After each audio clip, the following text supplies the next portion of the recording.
Vous êtes bien sûr à la Tempo Africa TV et vous avez bien raison de nous choisir pour vous informer. Mesdames et messieurs, bienvenue à vous dans cette édition d'information. Au sommaire, confrontation Adji Sarr Ousmane Sonko, la montagne accouche d'une souris. Après des mois d'altercation médiatique, les deux parties ont quitté le doyen des juges ce mardi sans de véritables révélations. Les explications sont à suivre en début de journal. Le député maire de Dakar exhorte le ministre Mamadou Talla à reconsidérer la dotation des collectivités territoriales. Au pupitre de l'Assemblée nationale, Barthélémy Dias évoque 3 points dont vous allez suivre. Enfin, sécurité de proximité en Afrique, l'ASP, une référence dans la sous-région face à la menace djihadiste et le grand banditisme transfrontalier. Le Sénégal prend les devants avec son modèle de sécurité de proximité. Les pages internationales et sportives viendront clôturer ce journal. Bonsoir et bienvenue à tous. Comme annoncé dans le sommaire, confrontation Adji Sarr Ousmane Sonko après plusieurs tours d'horloge ce mardi au palais de justice. Pas grand-chose à se mettre sous le dent. La montagne a finalement accouché d'une souris. Les explications. Il n'en est rien de l'annonce faite depuis des mois, à savoir le jour de la confrontation des preuves incriminant Ousmane Sonko sur ce dossier de présumé viol. D'après maître Ousseynou Ngom, qui faisait face à la presse, la stratégie déployée a porté ses fruits. Selon lui, la plaignante ne dispose ni d'audio, encore moins de vidéos, pouvant compromettre le maire de Ziguinchor. Nous avons tous entendu la partie plaignante qu'elle était impatiente de la tenue de cette confrontation et que des preuves allaient sortir le jour J. Malheureusement, ce qu'on a constaté, c'est une partie plaignante qui s'est mue dans une stratégie de silence absolu, ce qui n'est pas conseillé car d'après l'un des avocats d'Ousmane Sonko, cette posture ne peut pas être la résultante mais celle de l'inculpé, car d'après lui, les deux parties ne peuvent pas avoir la même attitude. Les accusations et les postures ne sont pas les mêmes. Donc nous prenons l'opinion à témoin, a-t-il déclaré. Sur plusieurs questions posées à l'accusatrice Adji Sarr par les avocats d'Ousmane Sonko, la masseuse a préféré garder le silence. Par exemple, Maître Bamba Cissé lui a posé la question de savoir: vous avez déclaré que Sonko a mis ses doigts dans votre bouche, pourquoi ne l'avez-vous pas mordu? Adji Sarr de répondre en se taisant complètement et Maître Bamba Cissé a de répliquer: vous avez déclaré que Sonko a mis ses doigts dans votre bouche, pourquoi ne l'avez-vous pas mordu? Encore une fois, Adji Sarr se moue dans un silence total et Maître Bamba Cissé renseigné: après tout ce que vous avez dit dans la presse et dehors, vous vous retrancez aujourd'hui derrière un silence. Pourquoi cette attitude? Encore une fois, Adji Sarr ne bronche pas un mot, d'autant dire que la montagne a finalement accouché d'une souris. Le leader de PASTEF, les Patriotes, dans son débrief de son face-à-face avec Adji Sarr, est revenu sur les raisons de son mutisme devant les questions du ministère public. Il a de nouveau pointé du doigt Serigne Bassirou Ngueye, ancien procureur de la République, s'agissant des questions de maître El Hadji Diouf, avocat de la partie civile. Sonko a tout simplement décidé d'ignorer un individu qu'il considère comme un menteur condamné pour viol. Quant au second avocat, maître Abdou Dialikan, Ousmane Sonko a fustigé son manque d'arguments. Et puisqu'il s'agit de lui, le préfet de Ziguinchor a traîné le leader de PASTEF Ousmane Sonko devant la chambre administrative de la Cour suprême et le reproche entre autres d'avoir rebaptisé une rue sans son aval et violé la loi dans la mise en place de l'organigramme de la mairie de Ziguinchor. Selon le quotidien Les Échos, l'autorité assure avoir attiré enfin l'attention du maire et du conseil municipal sur ces griefs. Il espère que la Cour suprême va rappeler le maire de Ziguinchor alors sa requête sera examinée demain, jeudi 8 décembre. Balleron, dans ce journal tard de la nuit d'hier mardi, les Lions de la Teranga sont arrivés au palais de la République. Le capitaine des Lions prenant la parole et après avoir remercié le président de la République, son excellence Macky Sall, s'est lancé dans le futur. Selon Khalidou Koulibaly, le meilleur reste à venir et l'ambition c'est d'intégrer le top 5 mondial. Nous suivons le défenseur central des Blues de Chelsea. Nous sommes de retour à la maison pour réitérer notre engagement vis-à-vis de notre nation, mais aussi pour vous remercier pour tous les efforts consentis pour mettre les Lions du Sénégal dans les conditions optimales de performance. Chers compatriotes, mes frères africains, notre Coupe du Monde est terminée. Rendons grâce à Allah pour tous les faveurs et les bénédictions qu'il nous a accordé durant les 3 semaines. Notre ambition était d'aller le plus loin possible dans cette compétition, mais la loi du sport en a décidé autrement. Merci à tous mes coéquipiers pour leur engagement et leur patriotisme. Malgré une qualification en 8e de finale, nous avons encore du chemin à faire pour parvenir à intégrer le top 5 mondial. Nous allons davantage travailler pour hisser encore plus haut les couleurs du Sénégal. Merci à notre coach et à notre staff pour leur accompagnement de qualité et leur engagement sans faille à notre côté. Nous resterons toujours leurs soldats. Peuple du Sénégal et d'Afrique, merci du fond du cœur pour vos prières et vos bénédictions, vos souhaits et votre attachement à notre sélection.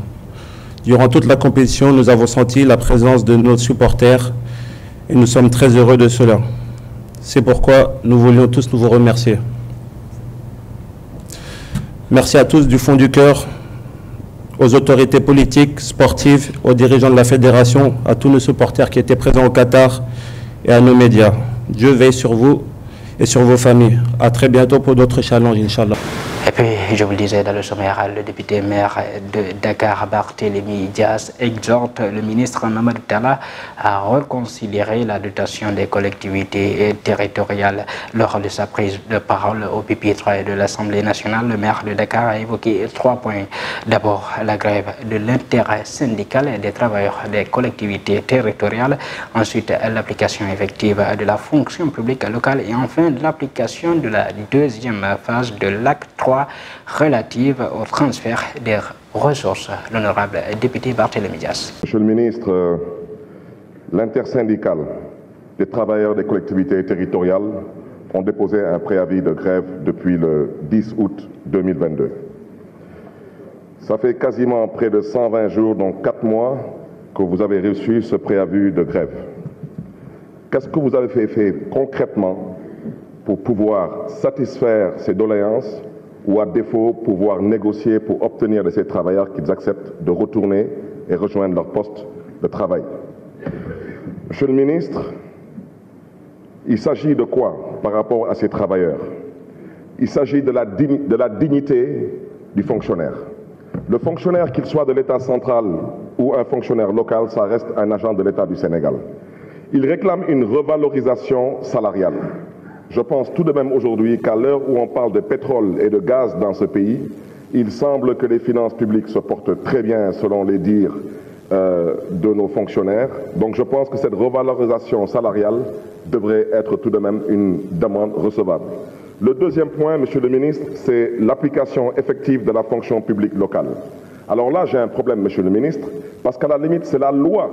C'est la loi, et en l'occurrence l'article 29 de la loi sur la fonction publique locale, qui à la limite, vous exige de prendre cette doléance en considération. Alors quand un État refuse de respecter la loi, qu'elle a elle-même votée, c'est que ça pose un sérieux problème. Et le troisième et dernier point, c'est l'application de la deuxième phase de l'acte 3, relatif au transfert de ressources. Monsieur le ministre, vous avez entendu tous les députés vous parler du manque de ressources, de l'opposition comme du pouvoir. Ou bien on croit à la décentralisation, ou on n'y croit pas. Dans un contexte où l'Afrique subsaharienne est confrontée à des problèmes de sécurité intérieure causés par la menace djihadiste et le grand banditisme transfrontalier, le Sénégal, à travers l'Agence pour la sécurité de proximité, en partenariat bien sûr avec la Fondation Konrad Adenauer, a accueilli les 6 et 7 décembre la 2e édition de la conférence internationale sur le thème prévention et sécurité de proximité des enjeux en Afrique centrale et aussi en Afrique de l'Ouest. Mamadou Salioussou, le directeur général de l'ASP. C'est un honneur pour nous d'être là aujourd'hui, surtout que nous sommes aujourd'hui au croisé des chemins. À côté de nos frontières, nous voyons un peu l'instabilité et qu'à cette occasion, nous organisons un séminaire, un forum international sur la sécurité de proximité. Je pense que nous ne pouvons que nous féliciter de cette initiative déclenchée par mon prédécesseur, l'ancien DG de l'ASP, M. Biran Faye. Je pense que ces travaux aujourd'hui nous permettront d'échanger sur une question centrale. Vous savez que nous sommes guettés par le terrorisme, par le grand banditisme, par la violence. et qu'aujourd'hui réfléchir avec des chercheurs, des scientifiques sur ces questions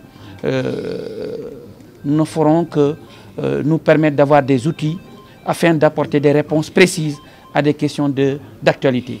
Donc nous nous réjouissons de cette organisation et surtout nous saluons le partenaire de l'agence qui est la Fondation Konrad Adenauer qui nous a permis d'organiser ce deuxième forum parce qu'il y avait déjà un autre en 2019 et aujourd'hui nous sommes à la deuxième édition et nous leur félicitons, nous leur réitérons notre disponibilité d'accompagner en tout cas, de nous accompagner pour remplir cette mission que le président de la République et que toute l'Afrique aujourd'hui, qui est une préoccupation pour toute l'Afrique, parce que nous voyons un peu l'insécurité, nous voyons un peu tout ce qui se passe dans la sous-région.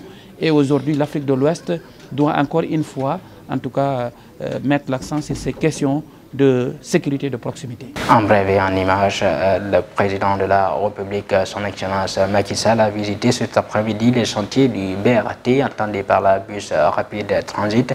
Il y était en compagnie du ministre des Infrastructures, du Développement et des Transports terrestres, Mansour Faye, et du directeur général de la SENTER, Abdou Ndene Sall. Macky Sall s'est félicité de l'état d'avancement des travaux. Il a aussi engagé les responsables à respecter les délais en insistant sur le respect des normes de la multimodalité et de l'interconnexion. À noter que le projet BRT est un système de transport de masse capable de transporter jusqu'à 300 000 passagers par jour. À présent, place à l'actualité internationale. COP 15, biodiversité, aboutir à un accord avec des engagements concrets pour 2030. Tel est l'objectif des participants à ce COP 15.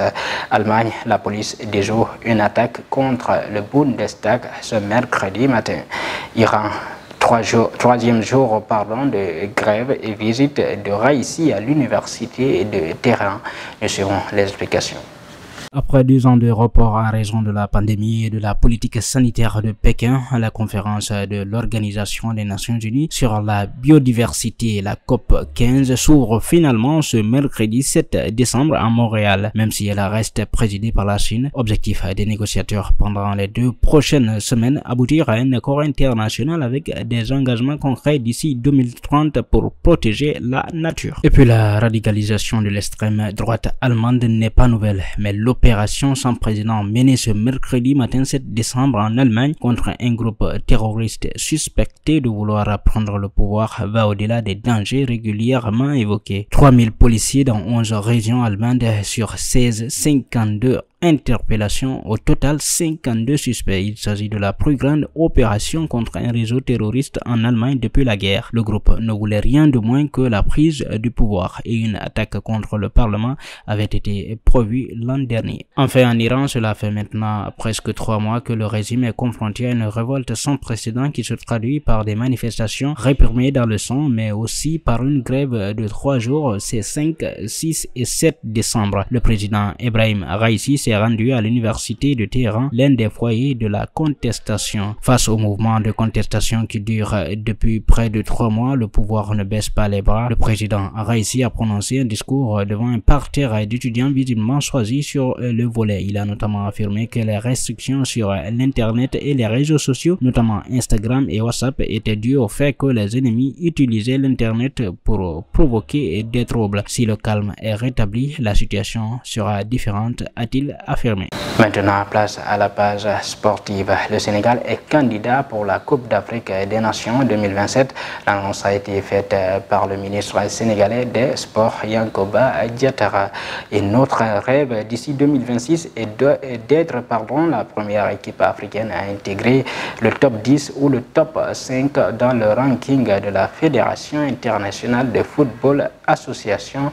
C'est l'annonce de Maître Augustin Senghor.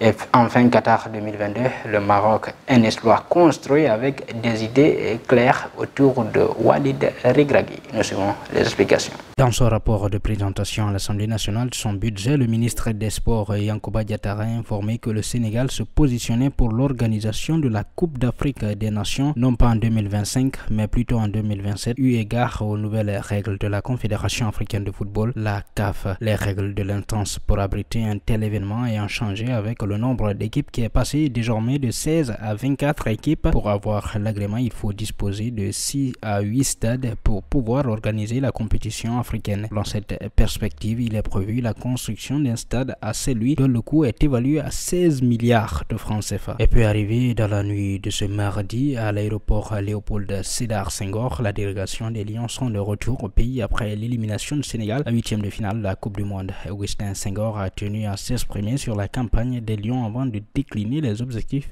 futurs de l'équipe nationale sénégalaise. Le patron du football sénégalais a ainsi fait son appréciation de la campagne des Lions dans cette Coupe du Monde 2022. C'est malheureux de rentrer si tôt. La volonté de l'ensemble de la délégation est de rester plus longtemps au Qatar. Malheureusement, cela n'a pas été le cas à 8e de finale. La marche anglaise était trop haute. Nous sommes désolés pour les Sénégalais car on voulait leur offrir d'autres moments de jeu en 2022, mais ce n'est pas que partie et remise.